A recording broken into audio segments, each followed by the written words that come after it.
Hello guys, అందరూ ఎలా ఉన్నారు? ఈ రోజు సంగతి ఏంటంటే, చిన్నప్పుడు నా హెయిర్ చాలా రఫ్‌గా ఉండేదనమాట. ఇప్పుడు కూడా అలాగే ఉందనుకోండి. బట్ ఇంకా ఎక్కువగా ఉండేది. సాటర్‌డే టైంలోని నార్మల్‌గా హెయిర్ లీవ్ చేసుకొని, హెడ్ బాత్ చేసుకొని వెళ్తాం కదా! అలానే వెళ్తున్నప్పుడు పీటీ టైంలోని అందరూ కలిసి ఆడుకుంటున్నాం. సో, బాయ్స్ అందరూ గ్రౌండ్‌లో క్రికెట్ ఆడుతుంటే, ఆ క్రికెట్ బాల్ వచ్చి నా హెయిర్‌లో ఉండిపోయిందనమాట. అంటే ఊహించుకోండి నా హెయిర్ ఎంత రఫ్‌గా ఉండేదని చెప్పి.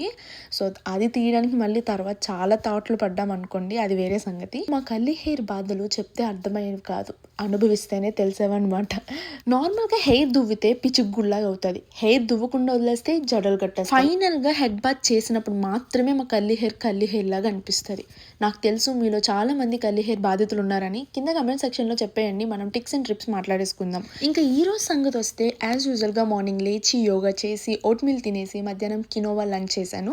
ఈరోజు స్నోఫాల్ అయితే చాలా ఎక్కువ పడింది. ఈ స్నోలోనే జిమ్‌కెళ్ళి యాబ్స్ వర్కౌట్ కంప్లీట్ చేసి, అలానే మన 30 మినిట్ కార్డియో వాక్ కూడా కంప్లీట్ చేశాను. ఇంటికి వచ్చి ఫ్రెష్ అప్ అయ్యి డిన్నర్ కంప్లీట్ చేసి, నా స్కిన్ కేర్ రొటీన్ అయితే కంప్లీట్ చేశాను. ఇంకా అదన్నమాట సంగతి. రేపు కలుసుకుందాం. బాయ్.